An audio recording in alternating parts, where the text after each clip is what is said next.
Hi, I'm Simon and I'm delighted to report back on my snapshot study that was generously supported by the Farmers Club Charitable Trust with a title on Consultancy and New Technologies, exploring what's fit for purpose and where the opportunities might be over the coming years. This snapshot study primarily involved travel and research in Ireland, talking to farmers, agri-tech companies and other figures within consultancy and policy design. It builds on research I conducted for the Central Association of Agricultural Valuers as a scholarship report in 2021, as well as other formats of dissemination throughout 2025 that I've done, such as podcasts and webinars on automation, AI, and data transparency and ethics. So for this study, I wanted to investigate how farms and advisors are embracing a wave of new technologies, everything from drones and digital mapping to artificial intelligence and precision management tools. In Europe, it's recognised that green and digital skills are intertwined. However, more than 3/4 of EU firms struggle to hire workers with necessary skills, and only 37% of adults undertake regular training. When we think about a modern farm, it is a data organism in its own right. There's data about soils, animals, machinery, finances. Data becomes its own crop. So my big question was, in a data-driven, digital-first world, where will the opportunities come from for new advisory approaches? Farmers are being asked to make sense of algorithms, platforms and sensors. Where are the new roles for advisors, and what are the practical tipping points that determine whether they are adopted? Digitisation is a journey.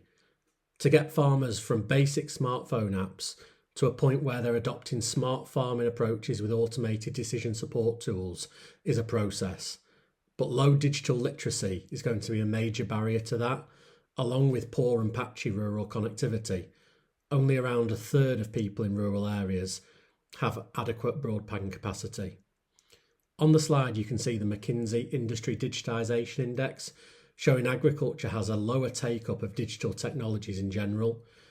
Yet there's a growing recognition that the significant challenges facing global agriculture actually represent unique opportunities for the sector for innovation, investment and commercial growth. But farmers may also fear surveillance or misuse of their data, which is completely understandable. They want clarity on ownership, privacy and value. So the challenge is as much cultural as it is structural. At a global level, the United Nations has partnered with the World Bank to drive investment into data ecosystems to help achieve its sustainable development goals. The UN has identified 5 impact opportunities for data, and as you can see on the screen, these have been adapted to identify what farm opportunities there could be. At its simplest level, tech must fit the system. It must help reduce admin, and it has to avoid any further disruption over and above what it's intended to help achieve. Farmers adopt tools when benefits and paybacks are clear, when they are integrated platforms that connect physical, financial, satellite data. They can use them for better forecasting, and advisors can showcase the value.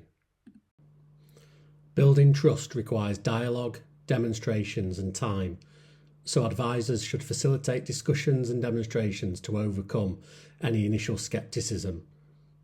Data without interpretation is just noise, and that's a very good starting point for everyone to understand and to keep in mind as the journey continues. Farmers just want better decisions. They want more time and a simpler work life, and they need to see proof. Whether many producers already see advisors as a glorified insurance policy, i.e. someone who guarantees that compliance paperwork is submitted on time, or happy to outsource administrative and regulatory tasks so they can focus on husbandry. But when it comes to tech, they want clarity on value. Will this make my life easier or improve profitability? So the opportunities are clear. Tech can bring about efficiency gains, stronger environmental management and greater resilience. But the risks are clear too. Without training and without confidence, farmers could end up with expensive tools they can't use, or worse, data they don't trust. So the balance between innovation and trusted advice will decide whether these tools can deliver on their promise. Adoption hinges on that human psychology. Over and over, I heard a simple mantra in the course of the research for this study: keep things as simple as possible, but no simpler. i.e., successful adoption requires that tech fits existing systems. Farmers want tools that integrate with their workflows rather than having to work around the tool. And this is where advisors can add value through change management. Innovation is racing ahead. There are a number of niche advisory roles where we can take advantage, but it also requires advisory services to evolve at an equal pace.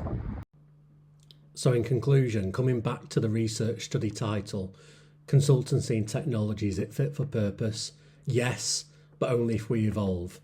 That could be as data translators, digital coaches, or change managers, helping turn data into decisions, helping turn technology into time savings, helping turn uncertainty into confidence. The answer really depends on how quickly that adaptation process happens. We can go from agronomy to algorithms, we can go from field notebooks to digital dashboards, but those economic returns for our farming and producer clients are going to be the main motivator. Investments must pay back quickly. That ROI must have a tangible benefit. Resistance can arise from attachment to traditional methods, social norms, the worst 6 words in farming: we've always done it this way. But the future of farming won't just rely on a silver bullet of new tech. Tech on its own is not the solution. It will also require trusted consultancy to make it work, when that value is linked to professional judgment. So digital transformation is not optional.